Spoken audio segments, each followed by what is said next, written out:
Chelsea are back in the Champions League where we belong. This is going to be the first match preview that I'm doing, and if anything could have been said better, it happens to be in the Champions League against Barcelona. If there was a sign that the good times are coming back, it's this one. Just as I start my channel, I get to do my first pre-match preview, Barcelona versus Chelsea. What a time to be alive. This is what us Chelsea fans have been spoiled with for the past 2 decades under Roman. You know, we're used to playing the Champions League. We're used to coming up against your Barcelonas and, you know, the big teams in Europe. And we're finally back.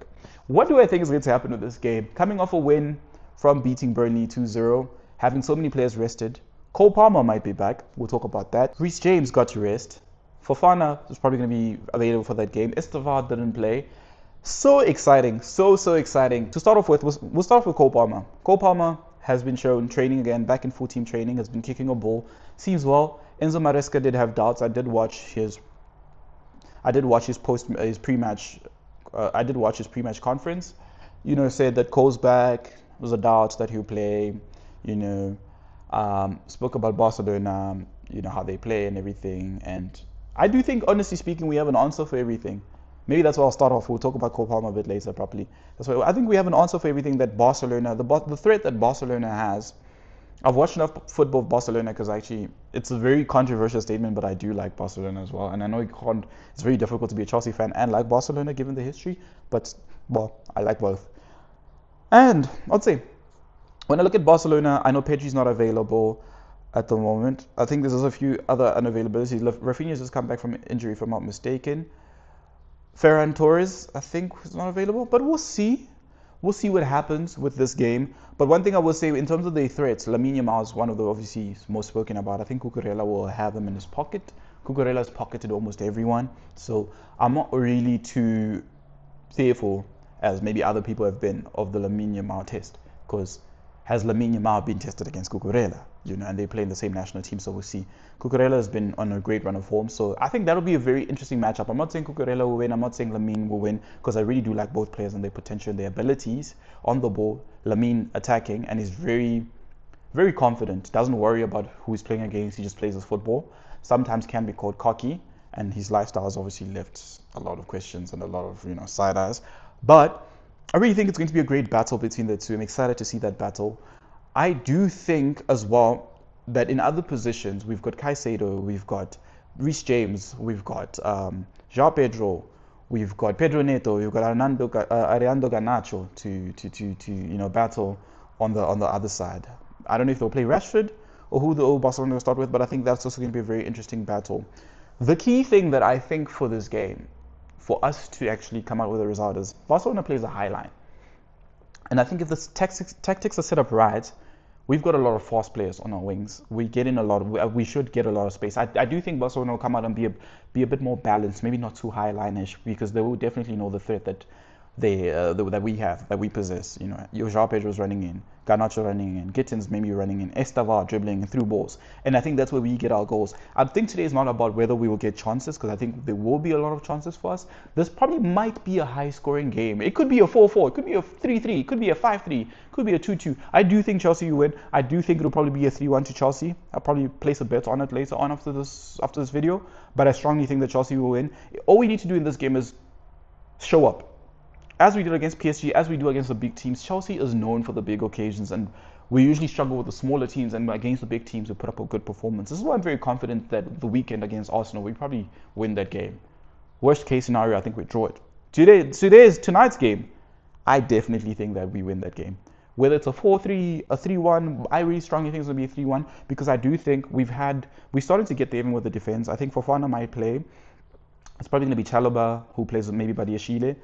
And I think we're starting to build foundations. The keeper's looking more solid.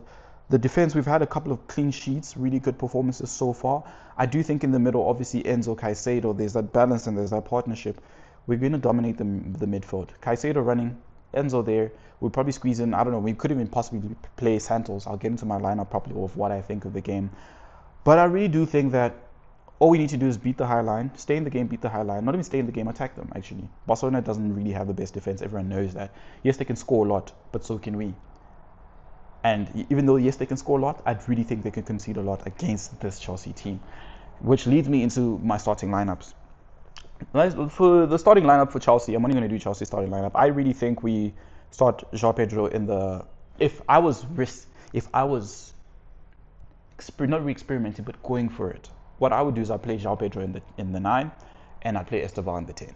But because it's such a big game and Maresca's to easing Esteval in, I think where we start is we're going to have Delap in the 9 again, João Pedro in the 10, which hasn't necessarily been the best result so far, but there has been games where it's actually worked well when you got assists for your, I think it was Enzo Neto, the other game. I can't remember which game it was. We won 5. I can think against West Ham. He played really well. He scored a goal and also was really influential in the game. But I think for tonight's game, we have Delap in the 9. We have João Pedro in the 10. We have Garnacho on the left. We have Pedro Neto on the right. And then the midfield picks itself. You know, we've got Caicedo, Enzo, and probably Reece James. And then we could have Gusto on the right back. And then in the back, we'll probably have, I'm probably thinking we'll probably play Fofana and Trev. If not Fofana and Trev, it's going to be Fofana and Badiashile. And if I was being risky, it'd be Fofana and Achimpong. Not really risky, but I think that could work. Or Fofana, or Achimpong and Badiashile. But we'll see. That's pretty much my starting lineup. And then obviously in goal, we've got Robert Sanchez. That's a given.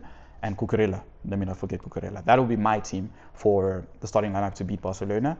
And then later on, maybe second half, we get Esteval coming off the bench. Terrorize them a bit when they're tired, because we already know Barcelona's defense is not the best. We can still have Jamie Gittins come in later on as well, add more pace. And then probably, if the lap doesn't work out in the first half, we then take out the lap and put João Pedro in the 9. Maybe even Esteval shifts into the 10. And then we can even have Pedro Neto stay on, Garnacho, Esteval in the 10, João Pedro in the 9. That's probably how we go into the second half. And then, if anything, if maybe Enzo gets tired, which I don't think Maresca would do, I'd love to see Caicedo and Santos play together. But I think Santos doesn't offer us enough creatively going forward yet. But he has been known to score goals as well when he had his loan spell. So we'll see what happens. But that's my starting lineup. Score predictions, as I said, 3-1. I think it's 3-1 to Chelsea. I think João Pedro gets on the score sheet.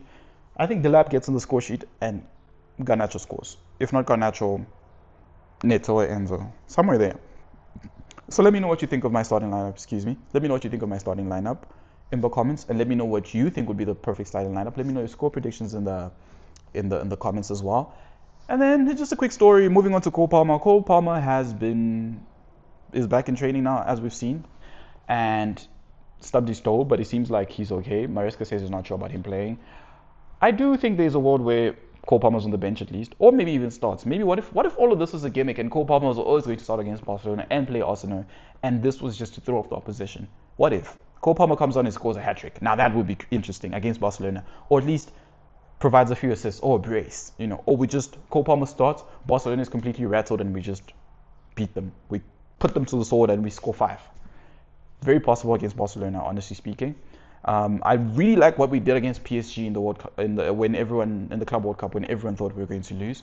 I do think there's a world where we just put Barcelona to the sword as we did against PSG, because we always tend to show up for the big occasions. So there's a world where that happens. So he's back, and we'll see if he makes the bench. If not, I know he's probably going to play against Arsenal. Honestly speaking, I'll boldly say this: Chelsea beats Barcelona 3-1. See you guys after the game.